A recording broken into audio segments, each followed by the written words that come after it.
Hey y'all, grown black folks talk. Back out on the climb, sitting in the shade because summer finally got here in San Francisco, and they'll probably be here for another 24 hours before the fog moves back in. There is a breeze today, thank God. Yesterday was whoo, Saturday was whoo, today is still whoo, but there's some breeze blowing, so we're gonna get some air conditioning, which is nice. Anyway, I was thinking about this before the incidents of my day, but it kind of came into highlight because it's the kind of decisions that we as black women often have to make. I'm not sure what I'm going to title this yet, but as a Christian black woman, you live in two different realities. And one of them is the obligation of compassion toward everyone. And then there's what's really going on between black women and black men in this country at this particular moment. So you live on earth as you live on heaven, but you also get up every day if you are serious, if you are actually saved and you are actually investing in your spiritual life. You know, our Father, which art in heaven, hallowed be thy name. You're holy, which means your call on it. You're set apart from sin, and we acknowledge that your call on it is what we're going to do. Hallowed be thy name. Thy will be done. Thy kingdom come, thy will be done on earth as it is in heaven. So in heaven, when the Lord Jesus Christ decided that he was going to please his Father and make a way for humanity to be redeemed, he didn't pick just one group of people. For God so loved the world of humanity, all of it, all of its origins, that whosoever, for God so loved the world that he gave his only begotten Son, and whosoever believes in him should not perish, but have everlasting life. Well, he didn't single out any group of people because they just happened to be misbehaving at a particular time. From God's perspective, everybody's misbehaving. If he was going to deselect one group of people, everybody would be gone. So what does this mean? What kind of passes does this put you in as a Christian black woman?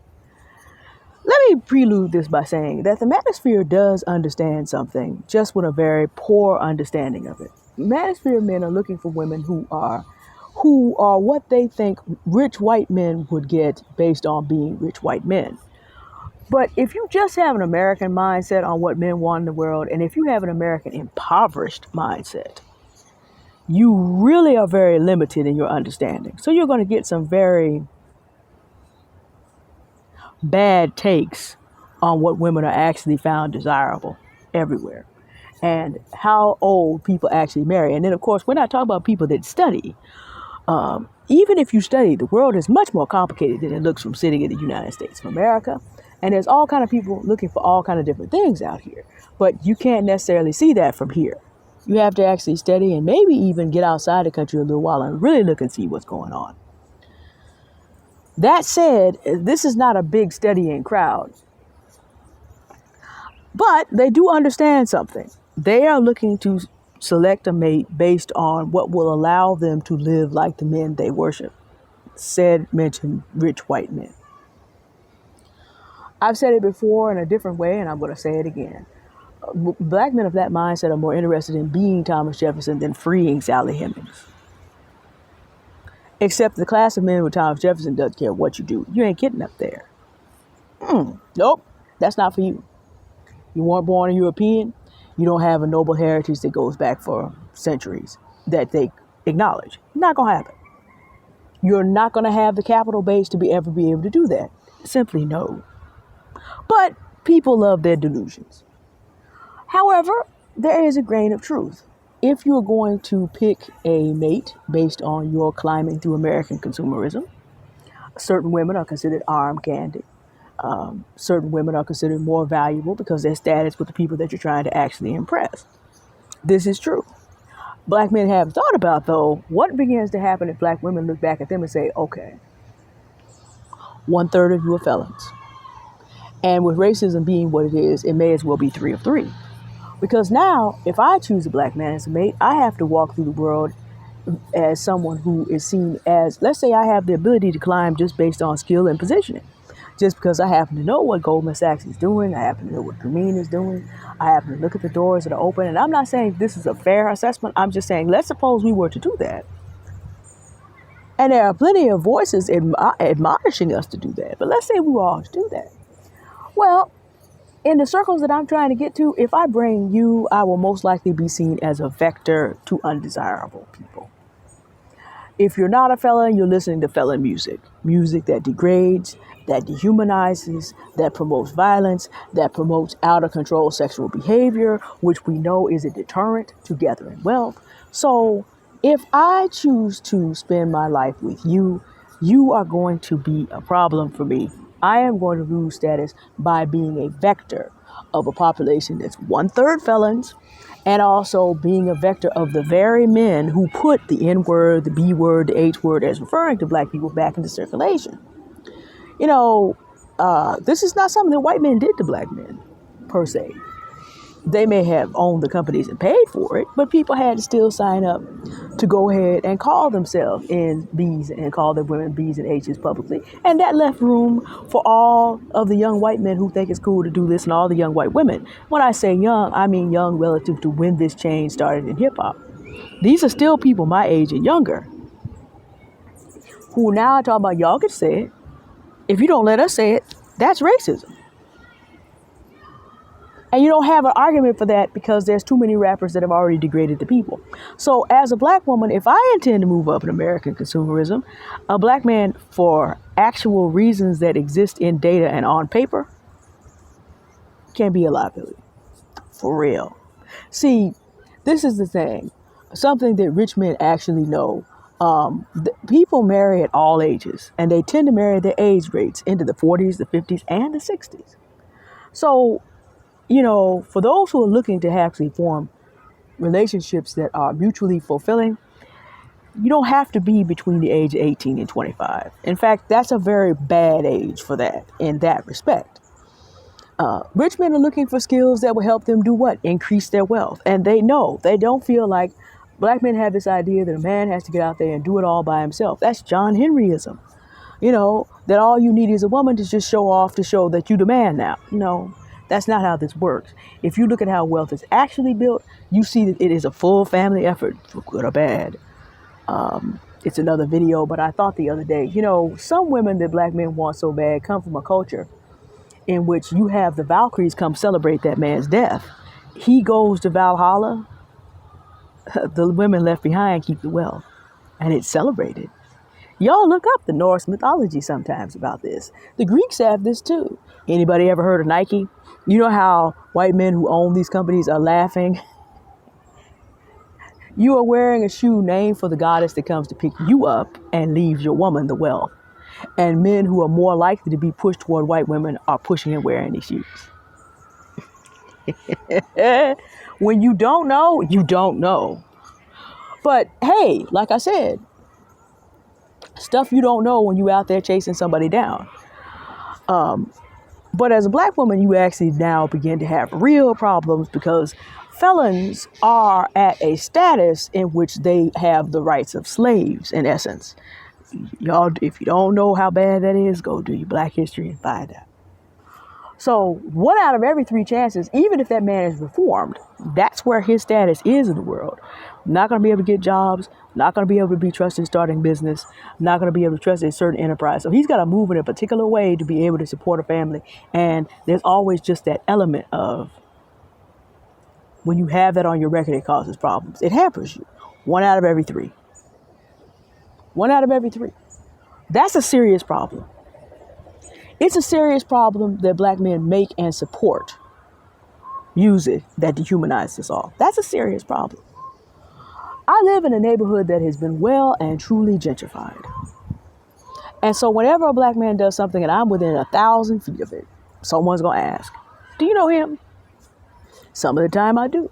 Some of the time I don't. But for me, their eyes on me to see what kind of vector. Because my city, San Francisco, has something that was done called a gang injunction. And gang injunctions were set up in such a way that if a gang member was found, because they knew most of the public housing was gotten by single mothers and then who became grandmothers. So what they figured out how to do was they watched the black women to see where the gang member was going and put those women out of their housing.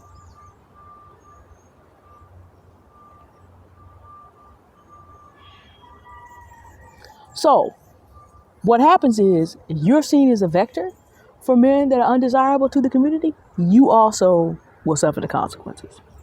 That is the increasing reality as for black women as seen as moving ahead as black women are seen as being a benefit to the economy. Increasingly, black men they will be seen as potential vectors to the black men that actually are the reason for gentrification. And by the way, don't argue with me. Who sold the drugs and the guns and who uses them on average? And I haven't even started talking about the black femicide numbers. But now let me go back to Christian compassion. These are the hard American realities I just discussed. I was thinking about this morning and the object lesson appeared. I know a particular homeless man. He's older and he's disabled. So at this point, there's not much he can do to help himself. He tries to keep a good attitude, but there's not much I can expect him to do to help himself. He was sitting in a place where people were just pretty much ignoring him, where the establishment would rather he not be, but there is this thing called human compassion. You can't begrudge a man an opportunity to get something to eat. Someone might give him enough to be able to get something to eat. Can't begrudge a man that. So I know him. I know his name. I know some of his stories. I stopped to talk to him, which means that, for what, people will associate that because, there's not many black people left in the neighborhood. And people will associate me as a black woman who talks to people they don't think are important enough to talk to, who they consider blight. It's a fact of life. That's the cost of Christian compassion. Because why? He's a human being. One of the last things he said to me when he got on the bus, because I just inquired, I haven't seen him for a long time. How are you doing? I'm glad he made it through the winter. It rained like it was never going to rain again here. If you didn't have the ark ready, you probably needed it in some neighborhoods. And he said, look, God got me. I'll be all right. He's working on some housing. Hopefully he'll be off the street before the next winter. And I watched how white people watched us interacting. Again, like I said, every black woman who survived is now watched as a potential vector. So even if I had somewhere to put him, even if I was one of those dumb women that will take a man off the street, that would cost me tremendously. I have some neighbors, I watch them go through it with their boyfriends, come in playing loud music and all the rest. I kind of see what happens to them. I see what happens to all of us relative to that. So it's a bigger risk, but there's Christian compassion. And because Christ does not discriminate, as a Christian black woman, I don't get to do that either. That man needs to be treated like a human being. It does terrible things to the psyche when you're ignored. Now, I've talked to white homeless people that say, it's almost always going to be a black woman who shows me some compassion, some humanity. White people are the ones who, if I'm trying to limp across the street, do their best to try to run me down. I'm like, whoa. But then we already know about that culture, don't we? I don't have to explain that to you. When you're called to a higher calling, it is what it is. It is what it is. Is it costly? Yes. Is it costly to be a Christian in general relative to climbing in this world's status? Of course it is.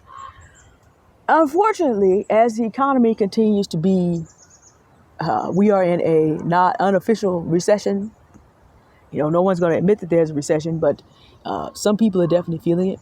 As the wedge between black men and women is driven even harder in, it's going to continue to be more costly. If the United States has decided that black men are outcast again and are of no service unless they are re-enslaved in prison, it will continue to be a hard cost. And I'm not talking about the kind of cost because I happen to be 42 in fact and can't make a good wife for a black man who's trying to prove that he is somebody climbing, trying to impress men who've already decided that he makes more money for them in prison. That has nothing to do with anything. I'm talking about hard cost when homelessness. Mocha Mommy put up some numbers. Black men are almost 50% of the homeless population. So you got 50% homeless, and that's overlapping with felons. And even the man I talked to said, I can't go to a shelter because it's overrun with felons. Oops. I heard it from a black man's mouth, y'all. I didn't make that up. He told me.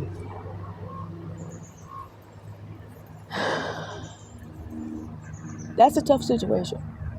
And being associated with the outcasts of society is always a tough situation. So black women have to make some very hard choices relative to that. And of course, not everyone's going to make the same choice, nor is everyone obligated to make the same choice. But as a Christian, I can't walk by people like they're not there. I'm not called to do that. I'm not called to pretend that 15 million men and the black community is about 25 million. So if there's 15 million men, there's about 6 million boys. I can't pretend like they don't exist. I had a conversation and, we're talking about a marketing decision. I'm like, there's many little boys as there are little girls looking for a fair shake at life, looking at me and looking at Christ. Certain things I can't do because of the position that I have.